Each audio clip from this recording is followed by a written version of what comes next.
Hello అండి, అందరికీ welcome back to our channel Panya's kitchen and blogs. ఎలా ఉన్నారండి మీరంతా? నేనైతే బాగున్నాను. మీరందరూ కూడా బాగుండాలనే మనస్ఫూర్తిగా కోరుకుంటున్నాను.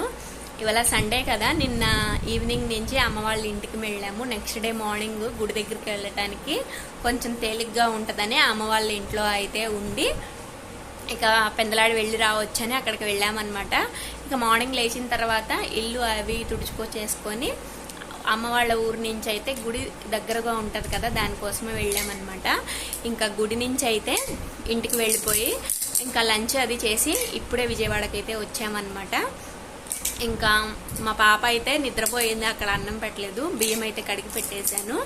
ఇక ఇక్కడ చూడండి, వస్తూ వస్తూ అక్కడికి వెళ్ళిన తర్వాత అమ్మమ్మ కానీ తాతయ్య కానీ డబ్బులు ఇస్తారు కదా, వాటితో ఇదిగో జెమ్స్ ప్యాకెట్స్ అవి తీసుకొస్తుంది. వాటి బిజీలో ఉందన్నమాట. ఇక నాకు ఎప్పుడు అలవాటు కదండి, అందులో ఒక 3 వారాల నుంచి కంటిన్యూస్గా వెళ్తున్నాను అనమాట.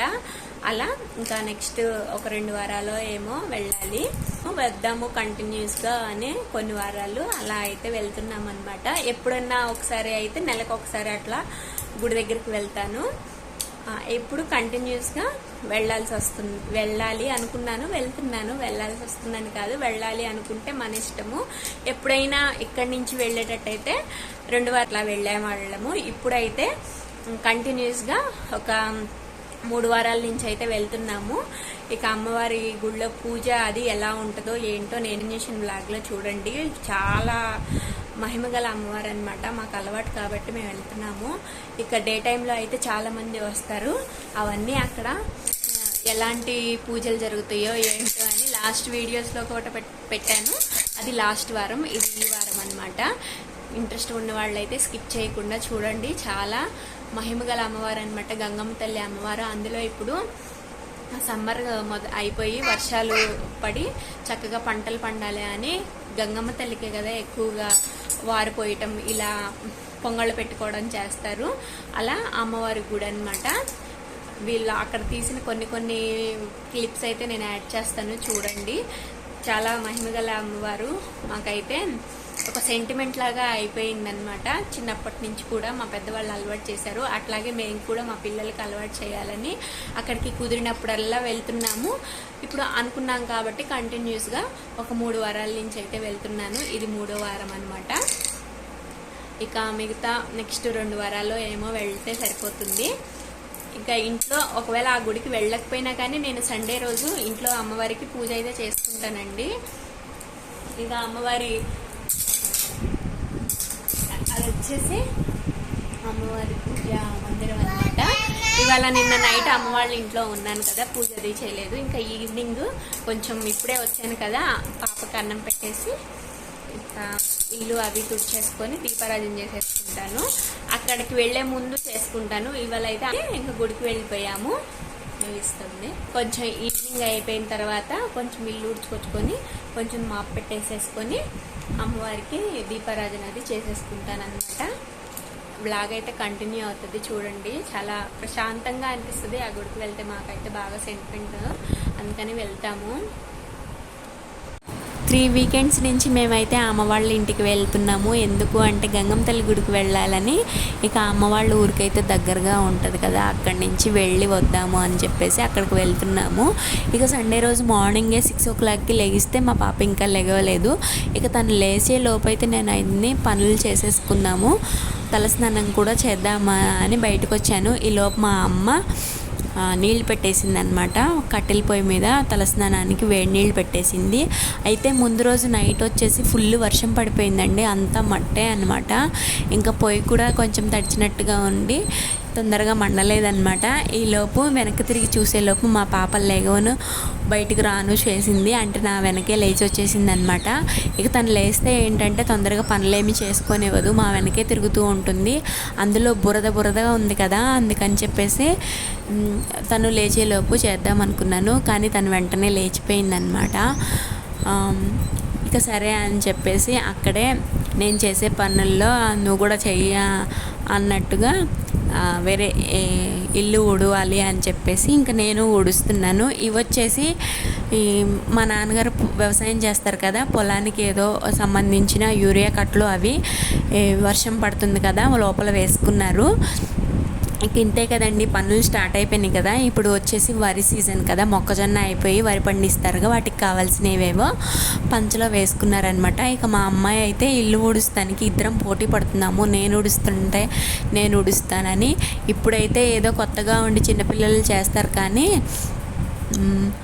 చేయాల్సిన వయసులో అస్సలు చేయరు కదా. నేను కూడా ఇలాగే ఉండేదాన్ని చిన్నప్పుడు, అంటే పెళ్ళయ్యే ముందు వరకు కూడా ఇంట్లో అసలు పనులు ఏమీ చేసేదాన్ని కాదు. చాలామంది అనుకున్నారు పెళ్ళయిన తర్వాత అత్తగారి ఇంట్లో ఎలా చేస్తావో ఏంటో అనుకున్నారు. కానీ ఇప్పుడు మనకు ఒక వయసు అంటూ వచ్చిన తర్వాత మన బాధ్యతలు మనకే తెలుస్తాయి కదా, అందులో మనమే రెస్పాన్సిబిలిటీ తీసుకోవాలి. ఇంకా మనం తప్ప ఎవరు చేసుకోవడానికి ఉండరు అనుకున్నప్పుడు ఆటోమేటిక్గా పనుల తర్వాత పనులు చేసుకుంటూనే ఉంటాము.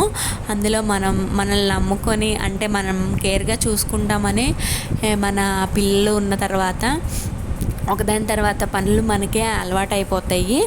చేస్తూ ఉంటే ఇంకా రానిది ఏది ఉండదు అన్నట్టుగా తయారయ్యానమాట. అంటే అమ్మ వాళ్ళ ఇంట్లో ఉన్నప్పుడు పనులు అసలు ఏమి చేసేదాన్ని కాదు. చదువుకోవటం, ఇంకా మనకు కావాల్సిన స్టడీ ఒక్కటే ఉండేది ఎక్కువ. పనులు కూడా చాలా తక్కువ అండి, అస్సలు చేసేదాన్ని కాదనే చెప్పాలి. ఇప్పుడు వచ్చిన తర్వాత, అంటే పెళ్ళయి వచ్చిన తర్వాత ప్రతి పని మనమే చేసుకోవాలి. ఏదో పాట కూడా ఉంది కదండి, అక్కడైతే గారాబంగా పెరుగుతాం, ఇక్కడికి వచ్చిన తర్వాత అన్నీ చేసుకోవాలి అన్నట్టుగానే ఉంటుంది అన్నమాట. ఇక నేనైతే ఇల్లు తుడుచుకొచ్చేస్తున్నాను. అమ్మ వాళ్ళది వచ్చేసి 2 బెడ్రూమ్స్ ఉంటాయి, ఒక కిచెన్ ఒక హాల్ అండి. కొంచెం అంటే పల్లెటూరులో అంటే చాలా సింపుల్గా ఉంటాయి కదా ఇల్లు, అన్నీ అట్లాగనే ఉంటుంది అన్నమాట.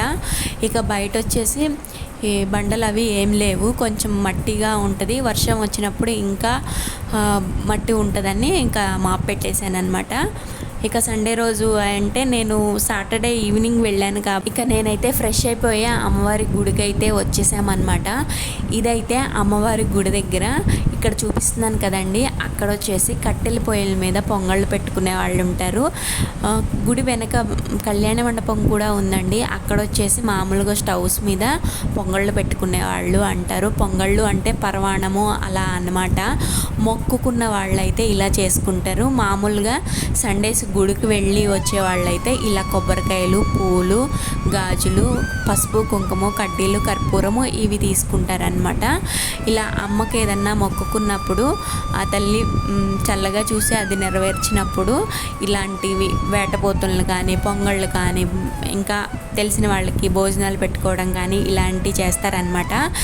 ఇక కొంతమంది ఎవరో ఇలా మేకపోతులు, అంటే పోతులు ఉన్నాయి, అంటే మేము పోతులు అని అంటాము, కొంతమంది మేకపోతులు ఇలా అంటాం కదా. మాకు ఫస్ట్ నుంచి అలవాటు అనమాట పోతులని.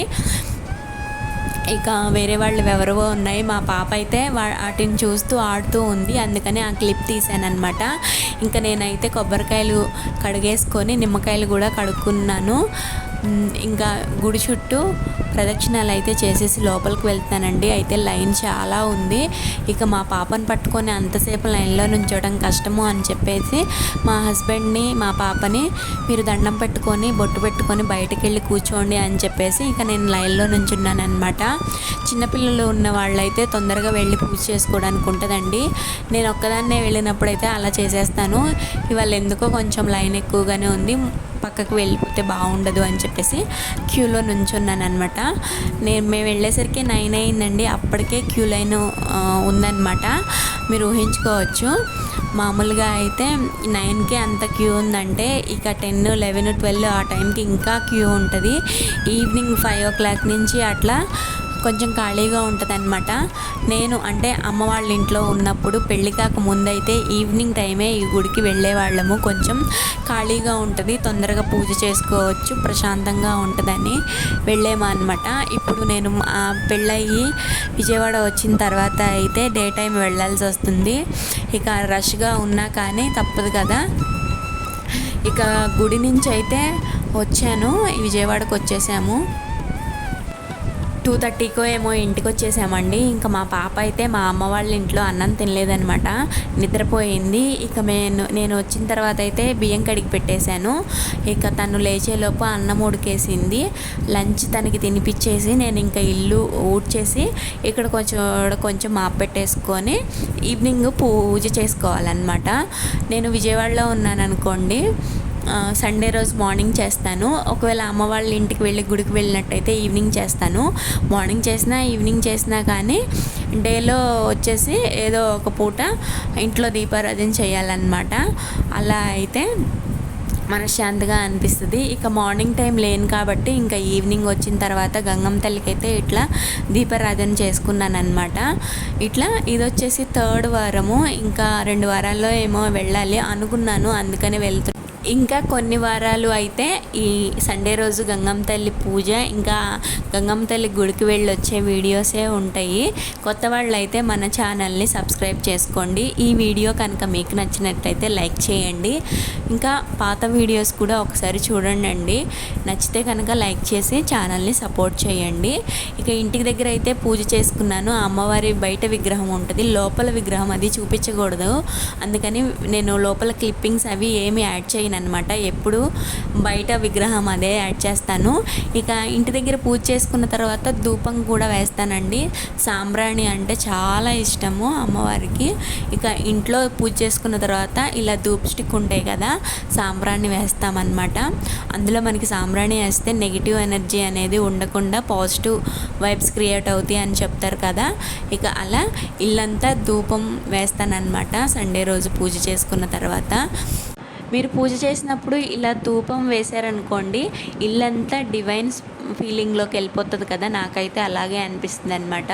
ఈ ఒక్కటే చాలు ఎంత పాజిటివ్ వైబ్స్ క్రియేట్ చేసుకోవటానికో అంత ప్రశాంతంగా ఉంటుంది. నాకైతే పూజ చేసిన రోజే బాగుంటుంది అనమాట. ఇక నెగిటివ్ థాట్స్ నుంచి బయట రావటానికి ఇవన్నీ చేసుకోవాలనిపిస్తుంది. వీడియో కనుక నచ్చితే లైక్ చేయండి, కొత్త వాళ్ళు అయితే సబ్స్క్రైబ్ చేసుకొని సపోర్ట్ చేయండి. Bye bye.